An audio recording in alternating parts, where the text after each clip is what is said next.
Je m'appelle François Lavallée. Je viens d'une famille aimante de la Montérégie au Québec. J'habite Montréal et je compte depuis qu'on me fait le merveilleux cadeau de me nommer conteur au bord du feu de camp en camp de vacances. C'est en 1995.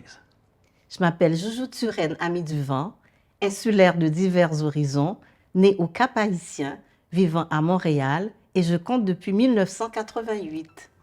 Aujourd'hui, on se rencontre pour jaser de contes. Pour lancer la discussion, on a apporté 3 objets qui représentent les 3 sujets dont on va vous parler. Vous écoutez Vide ton sac, tête à tête autour du conte, un balado de la Maison des Arts de la Parole.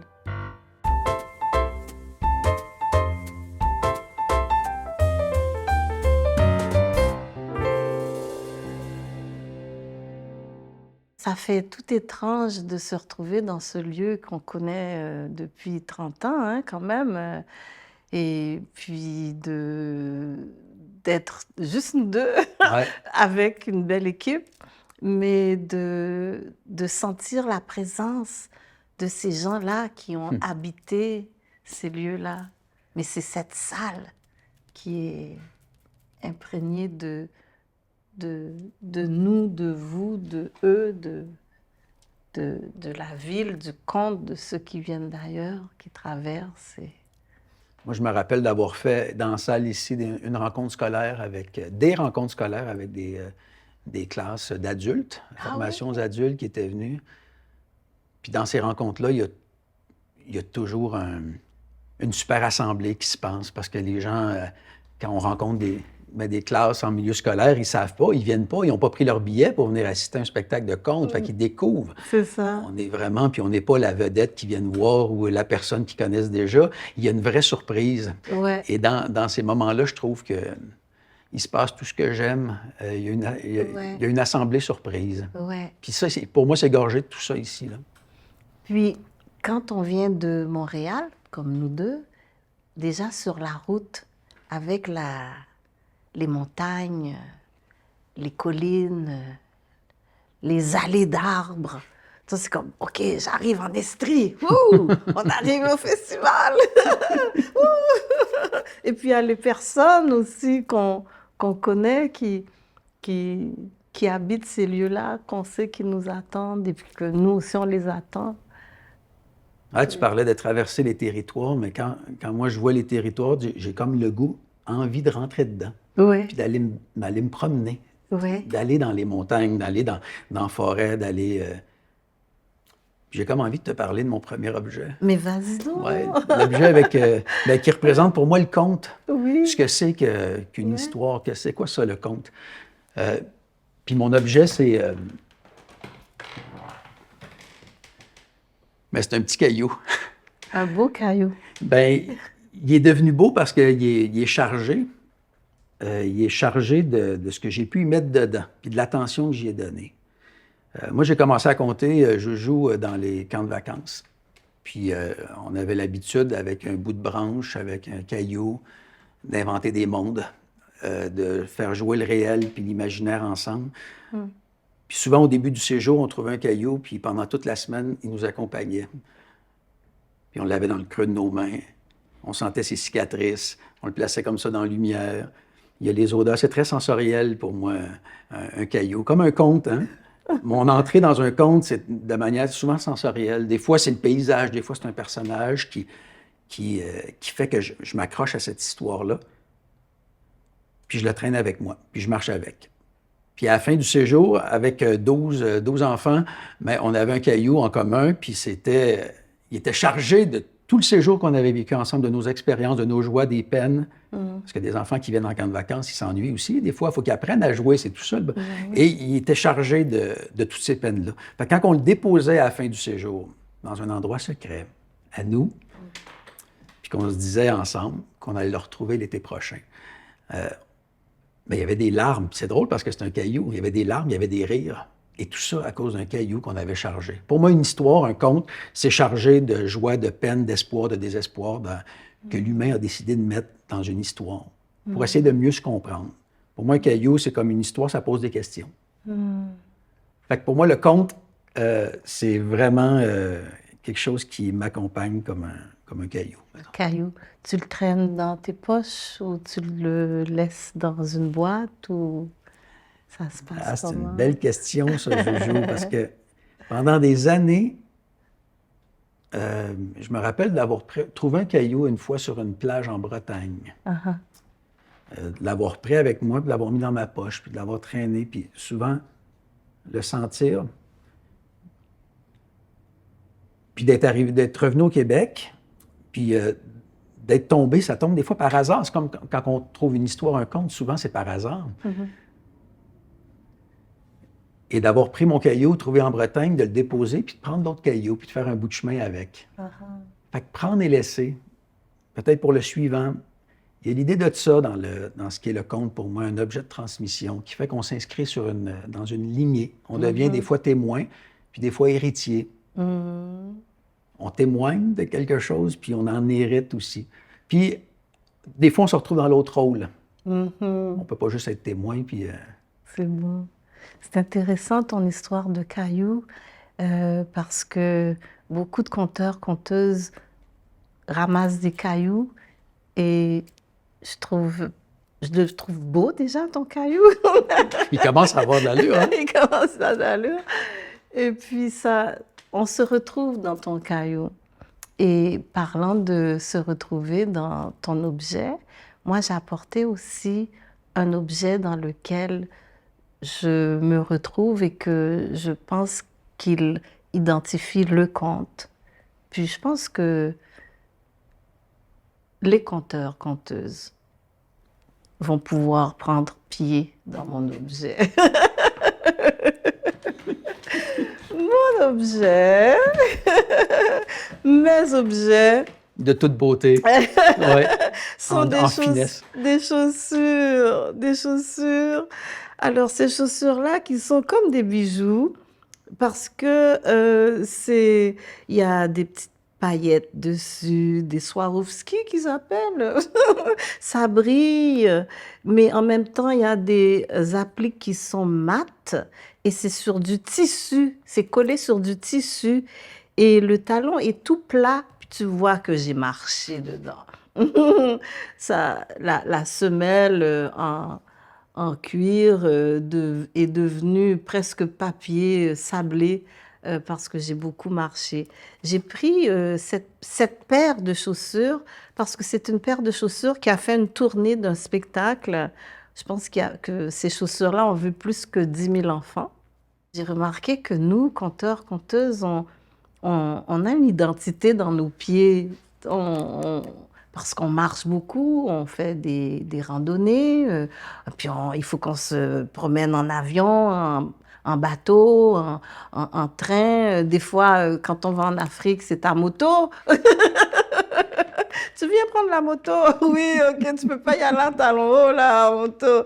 Donc, il faut toujours avoir des chaussures prêtes à partir. Et dans les chaussures, il y a cette exploration de l'espace physique, de l'espace géographique, mais de l'espace de l'imaginaire. Donc, c'est vrai que je parle de chaussures, mais c'est une métaphore pour dire que nous marchons, nous roulons, nous circulons, nous courons, nous allons à la rencontre de l'autre, à la rencontre de nos publics, à la rencontre d'autres conteurs, d'autres paroliers, d'autres parolières, d'autres artistes du verbe et puis d'autres artistes tout court, d'autres personnes, d'autres vies, d'autres discours et puis d'autres mondes. Les chaussures nous permettent de marcher dans l'histoire, dans les territoires de soi-même, les territoires de l'autre qui écoute, dans les territoires des histoires qui nous habitent depuis longtemps, de prendre pied dans les histoires qui nous ont été offertes en cadeau ou transmises ou lues ou imaginées. Donc, moi, je marche dans le conte et j'ai constaté que les conteurs, conteuses marchent aussi avec des chaussures toujours intéressantes. Ah oui. Voilà. Pour ça me rappelle qu'une fois, j'étais au Djibouti en Afrique de l'Est, puis c'est la première fois que j'allais au Djibouti. Je ne savais pas où est-ce que c'était avant d'y avoir mis les pieds, avant d'avoir mis mes souliers pour aller jusque-là. Puis je m'étais retrouvé dans un désert, dans une école, à aller rencontrer des adolescents, des adolescentes. Puis il y avait un ventilateur qui tournait au plafond, puis il faisait super chaud. Puis moi, quand il fait chaud, mais je deviens rouge comme une tomate, j'étais un peu rouquin. Puis, et là, on m'a demandé de raconter une histoire de mon pays. Ça questionne, hein? Oh. Les histoires de nos pays. Oui, parce que nos pays aussi, hein? Ça. Et là, bon, j'ai décidé devant eux autres de leur raconter, de les amener dans la chasse-galerie. Je suis allé là-dessus. Je la raconte pas si souvent que ça, mais là, j'ai choisi de la raconter. Là, je comptais devant eux autres. Puis je leur parlais de la neige, je leur parlais de la tempête, je leur parlais des violons, puis des tapis de pied, puis de notre manière de faire la fête. Oui. Puis là, je voyais dans leurs yeux qu'ils étaient ailleurs. L'affaire, c'est que moi, mes souliers étaient aussi ailleurs parce que dans un désert, moi, j'avais imaginé ça comme dans mon carré de sable d'enfant, avec du sable partout. Mais non, c'est des cailloux, c'est des grosses roches. C'était pas ce que j'avais imaginé. Et là, je me rendais compte qu'avec nos souliers, avec nos chaussures, on n'était plus au Djibouti, on n'était pas au Québec non plus par l'imaginaire. On était rendu sur un territoire suspendu qu'on appelle imaginaire pour moi. C'est ça. Et sur ce territoire-là, c'est le lieu de la rencontre. Et pour moi, le conte, c'est un lieu de rencontre avec l'autre. Dis-moi, François, est-ce que tu tapais des pieds comme tu fais des fois à Djibouti? Oui, là, je tapais de la sandale. OK. Parce que j'étais... puis des fois, j'enlève mes sandales, puis j'étais nu-pied aussi. Mais oui, je tapais du pied. C'est dans le geste, dans le corps. Ouais. Il y a comme toi, Joujou, quand tu danses, ta manière physique d'être dans... fait que les souliers ont sûrement travaillé avec le corps qui bouge aussi, qui s'agite, qui coince de même sur les planchers de gymnase d'école, parce que c'est ça dans les écoles, des bibliothèques, dans les classes, dans leur intimité de classe, c'est là qu'on se retrouve quand on va dans... Et ça résonne et ça fait écho à toute forme de percussion, j'imagine, Djibouti ou ailleurs aussi. Et cette percussion nous ramène à cette percussion que nous avons constamment dans notre coffre, notre cœur, qui fait boum, boum, boum, boum. Ouais. Et donc, en faisant écho avec nos jambes, nos pieds, et toute la marche et la démarche que ça fait, ça nous ramène à ce qui est de plus grand qu'on essaye de mettre en bout de mots, en bout de phrases, en poésie, en conte, en récit, pour aller toucher l'âme humaine, pour essayer de se rappeler combien humains nous pouvons être dans les moments d'égarement. Et choisir les bonnes chaussures avec les bonnes surfaces où on va mettre les pieds aussi. Oui! Parce que quand on tape du pied, il y a un son, pour moi, c'est là que ça revient au sensoriel, comme dans l'écriture, mais comme dans la manière de prendre la parole, de poser la voix, de placer son corps, choisir les bonnes chaussures au bon endroit pour que ça sonne, pour que ça soit en harmonie avec ce qui est en train de se passer là. Puis des fois, juste un peu à côté, parce que c'est ça la force de l'imaginaire, c'est de partir on peut être dans le réel, dans l'approche du réel, puis à un moment donné, il y a quelque chose qui bascule, juste comme ça, qui passe de côté. C'est là qu'il y a un arbre qui se met à pousser au bout, puis qu'il y a une corneille qui apparaît. La mort, la vie, tout vient dans le conte se placer là-dedans. Comme un... Et si je peux me permettre, François, en reprenant la métaphore des chaussures et de ton caillou, souvent, quand on a des chaussures qui sont un petit peu fines, tout en dentelle, puis qu'on marche sur une surface toute lisse, tout d'un coup, on tombe sur une grosse roche. Ah! On trouve qu'on n'a pas les bonnes chaussures. Alors, c'est la même chose. Est-ce que c'est comme l'histoire, le conte et le conteur, la conteuse et la parole, ça devient un va-et-vient perpétuel pour trouver sa source, trouver son rythme, trouver son public, trouver la route qui mène au bon endroit pour être... C'est pas le bon endroit, le moment le plus approprié pour dire cette parole-là qui pourrait être déplacée dans un autre contexte, par exemple. Voilà. Mais là, j'ai le goût de faire un peu d'esprit de bottine, ou peut-être en disant que peut-être, Joujou, que le caillou, des fois, il se place dans la chaussure. Oui. Puis on a beau choisir les plus belles chaussures, et parfois, le caillou, il est fatigant parce qu'il s'est glissé là, comme le conte peut l'être aussi. Parce que pour moi, un conte, ça pose des questions plus que ça donne des réponses aussi. C'est vraiment comme une espèce de petit prisme à questions. Puis c'est ça que je trouve fabuleux avec les histoires qui accompagnent les humains depuis le début des temps. Et qu'on puisse s'inscrire dans cette... C'est que ça vient à poser des questions sur notre état, l'état de l'humain dans le monde.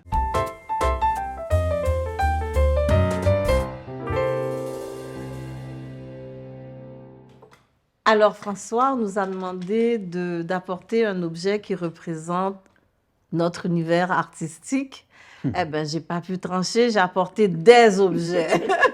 Ah, ça me surprend. Oh, ça te surprend, ça te surprend, je suis sûre. Alors, mais ce sont des objets qui se font écho.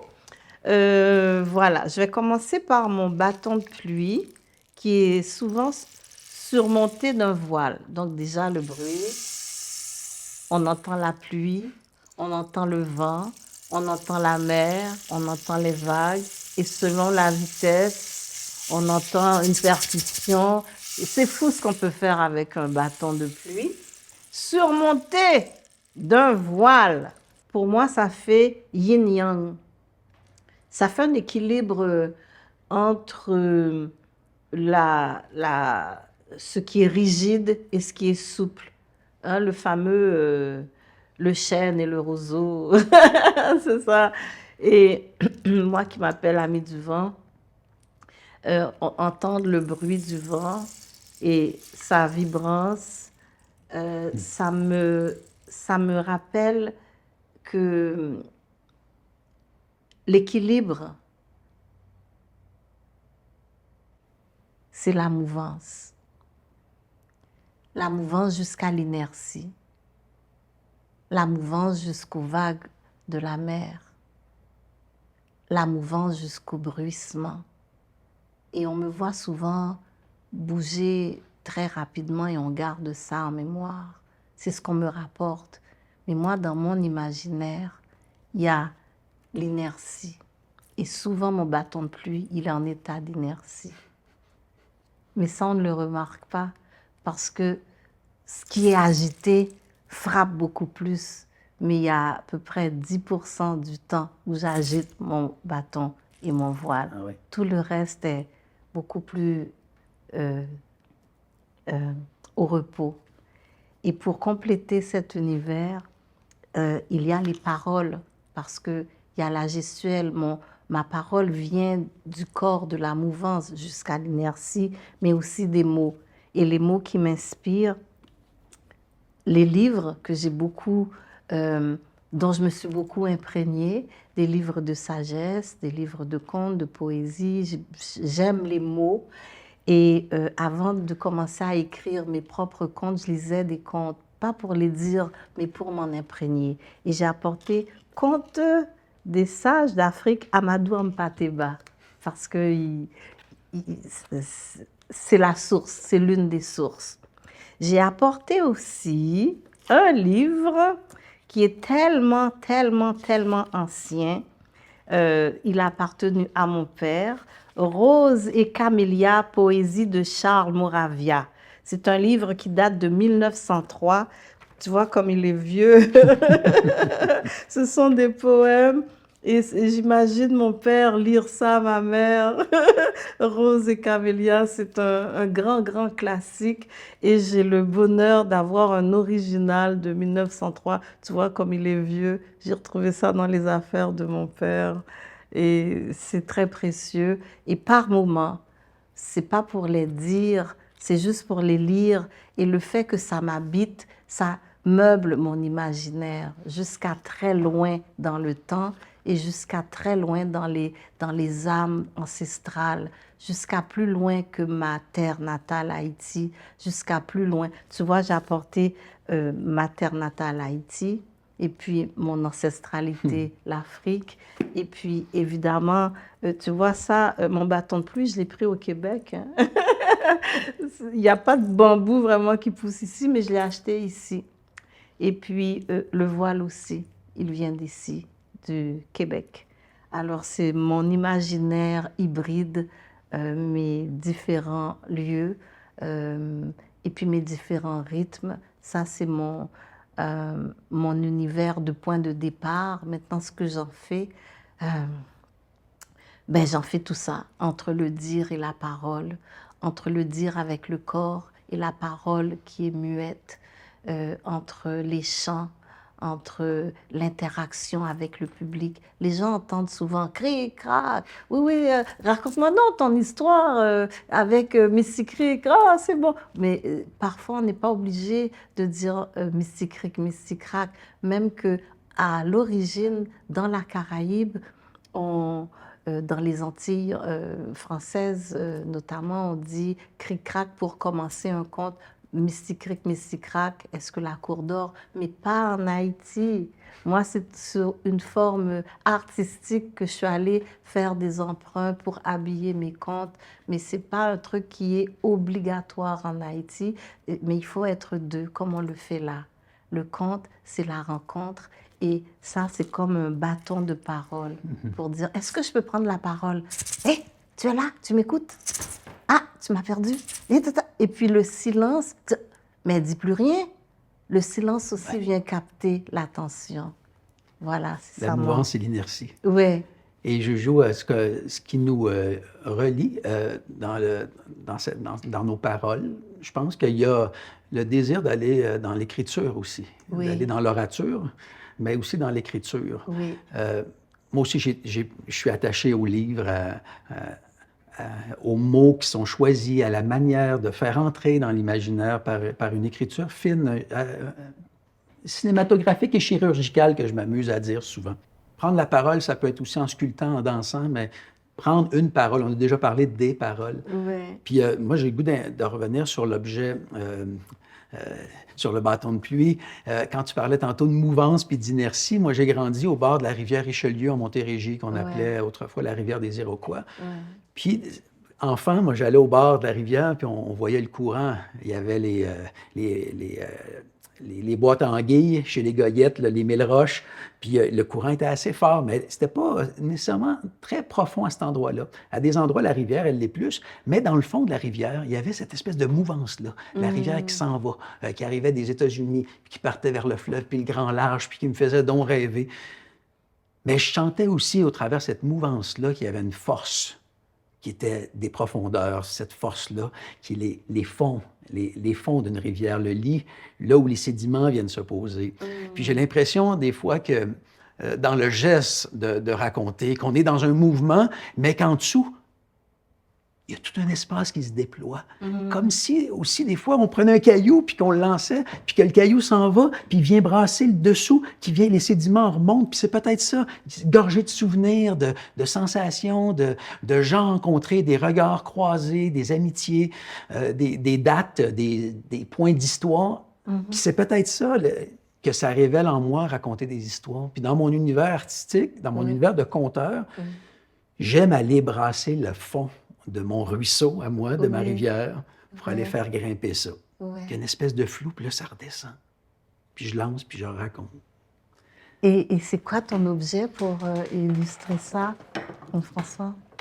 Bien, l'objet que j'ai décidé d'apporter, qui illustre, qui rappelle mon univers à moi, c'est le couteau en bois que mon père m'a a sculpté pour moi quand j'avais 10 ans. J'étais dans les scouts, puis on partait en camp d'été avec les louveteaux, au camp Savio, pas bien loin d'ici, là, à North Atlee. Puis il est en bois. Puis pour moi, la matière, la forêt, la nature est super importante dans ma sensibilité, dans ce que je suis. On fait partie de ce grand tout-là. Puis cette branche-là, je me rappelle que j'étais rentré avec dans la maison, puis mon père était parti dans son atelier. Puis avec ses outils, au petit matin, quand je me suis réveillé, après avoir passé une partie de la nuit, mais il y avait le couteau qui était là. Fait que pour moi, dans ce couteau-là, qui est une fabrication qui est faite par la main de mon père, qui est faite à un souvenir, c'est un souvenir fait maison, c'est ça que j'aime dire. Mais il y a mon univers qui est celle de l'univers de l'intime. Il y a toujours une couche, quand je raconte, qui touche à ma présence au monde, à ce que je connais le mieux, à moi, mon regard. Et pour moi, ce couteau-là, mais il ramène au souvenir de mon père. Puis il y a toujours une deuxième couche dans mon univers qui est celle de l'imaginaire. c'est un bout de bois qui devient un couteau, c'est magnifique. Puis on vient y croire, puis toute la fierté que j'avais à porter ça, puis avec le costume que j'avais fait. Et que ma mère je l'appelle l'espèce de couturière somnifère qui, durant la nuit, là, elle là, demain, j'entendais, puis j'étais couché dans mon lit, puis j'entendais ma mère travailler. Puis ça, c'est du souvenir fait maison aussi. Fait qu'il y a la couche de l'intime, il y a la couche de l'imaginaire, puis il y a une troisième couche qui est celle, la sociétale, la couche de société.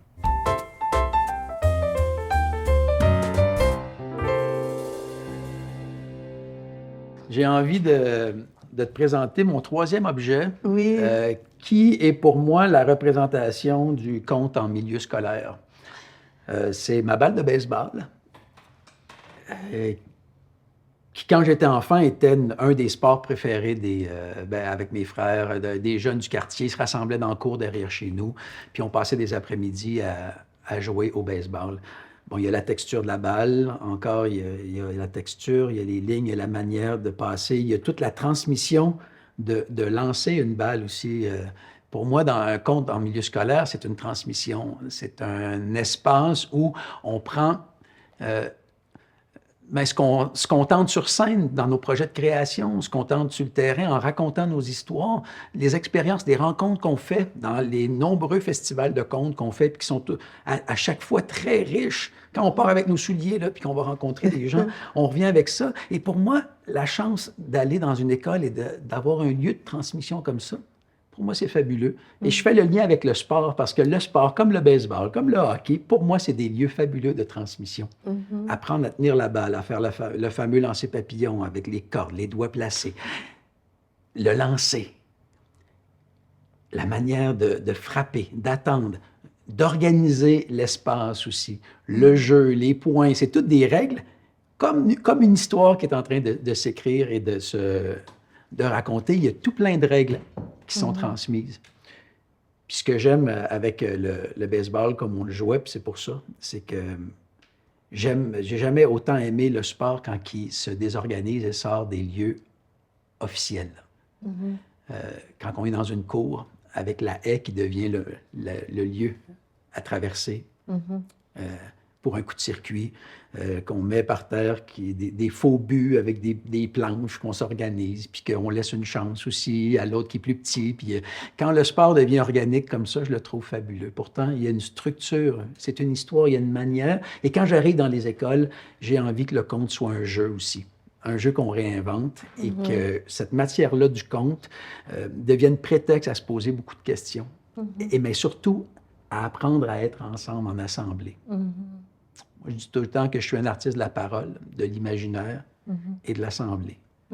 Arriver dans une classe, dans la classe, tasser les pupitres, se placer en cercle avec la prof qui vient s'inviter dans le cercle aussi, parce que on vient ensemble vivre quelque chose.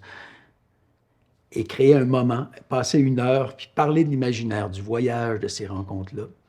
Pour moi, c'est fabuleux.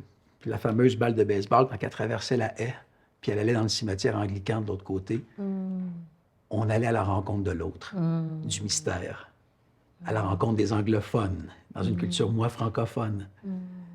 On traversait la haie et là, on se prenait pour d'autres. Nos mythes de baseball devenaient des chapeaux de guerriers, puis nos bâtons devenaient des épées de chevaliers. Puis nous autres, on était comme des Alice au pays des merveilles. Puis on partait vers un monde imaginaire. Fait que la balle, si je peux arriver dans une classe, puis la faire sortir de la classe pour aller loin dans l'imaginaire avec eux. Parce que dans notre monde d'aujourd'hui, je considère qu'on a besoin de l'imaginaire pour trouver des réponses imaginatives à des problèmes des fois complexes. Et si ça peut être ça, le conte en milieu scolaire, d'amener une part d'imaginaire, d'entraîner ce muscle-là pour aborder des questions complexes que le monde nous pose.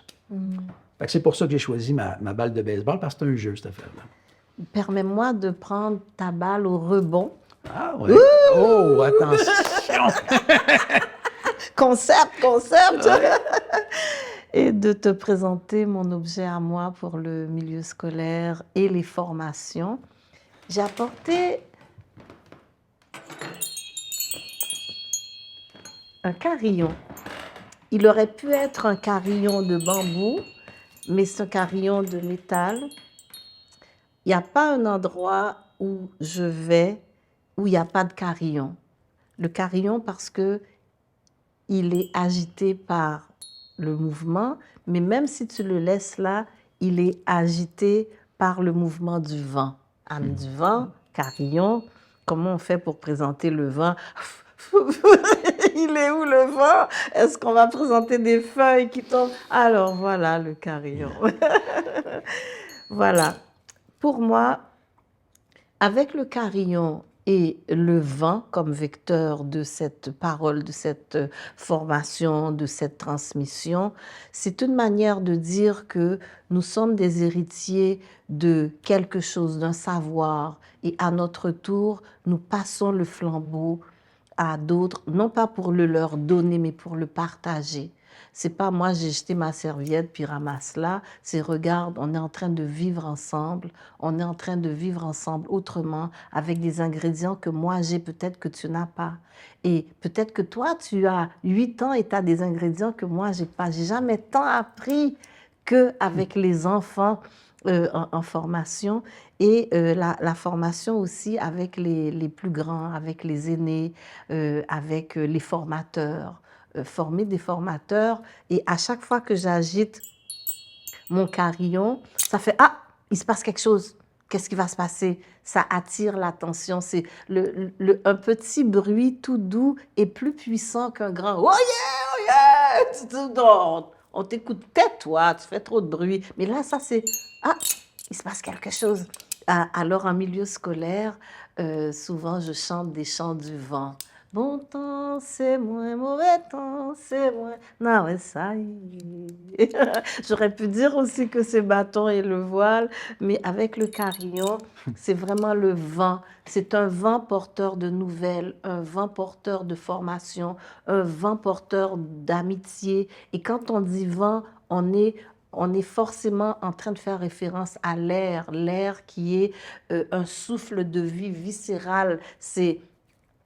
Tu peux vivre sans eau un petit peu, quand même un petit bout de temps. Tu peux te passer de feu. Mais le vent, l'air, au bout de très peu de temps, tu crèves. C'est essentiel.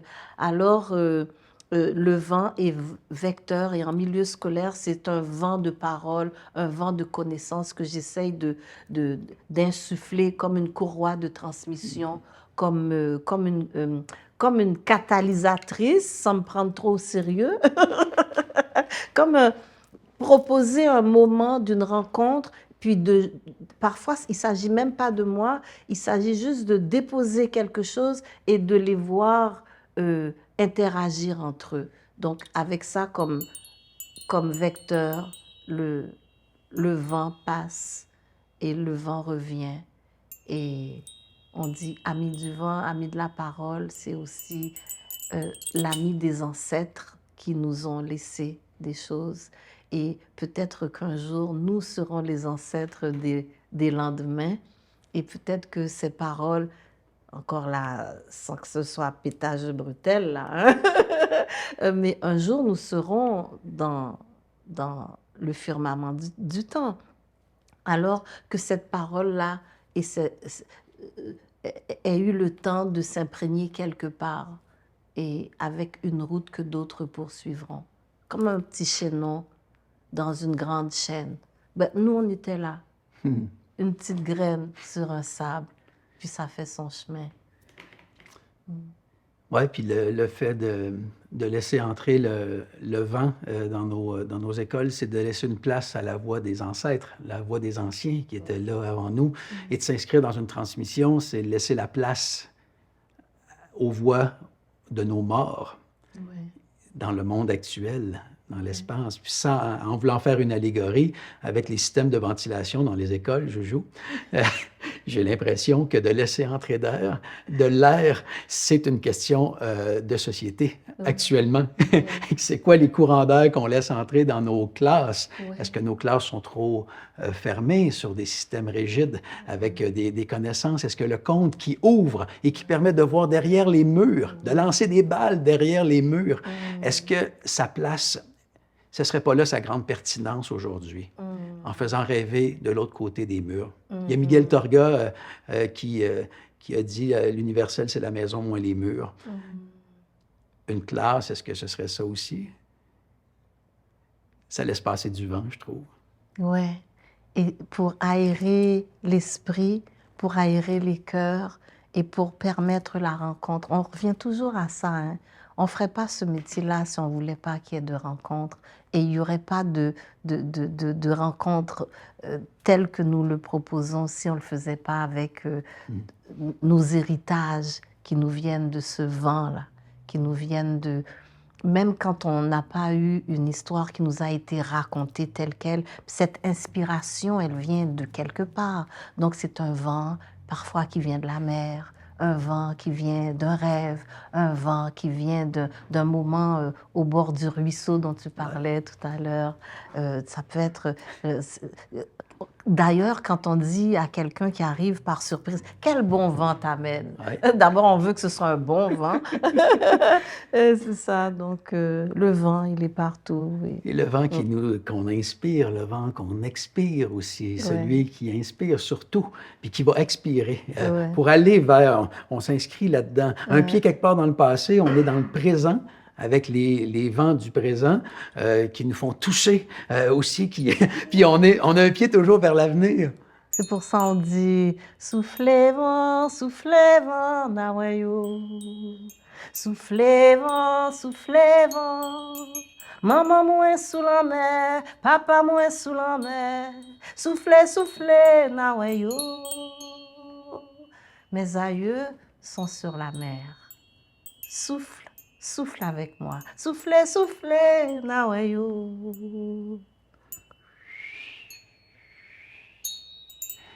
Dans mon conte chez mon oncle Gérald, le vent, il souffle, puis on dit que c'est le bonheur. Puis de temps en temps, quand on écoute très bien au travers le bruit du petit vent qui entre par la cheminée, on peut entendre un petit...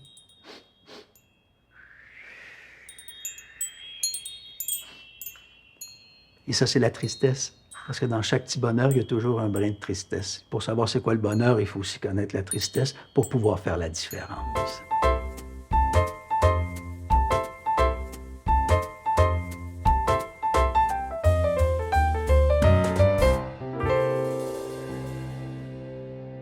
C'est pas enregistré, ça, là. Tout est enregistré.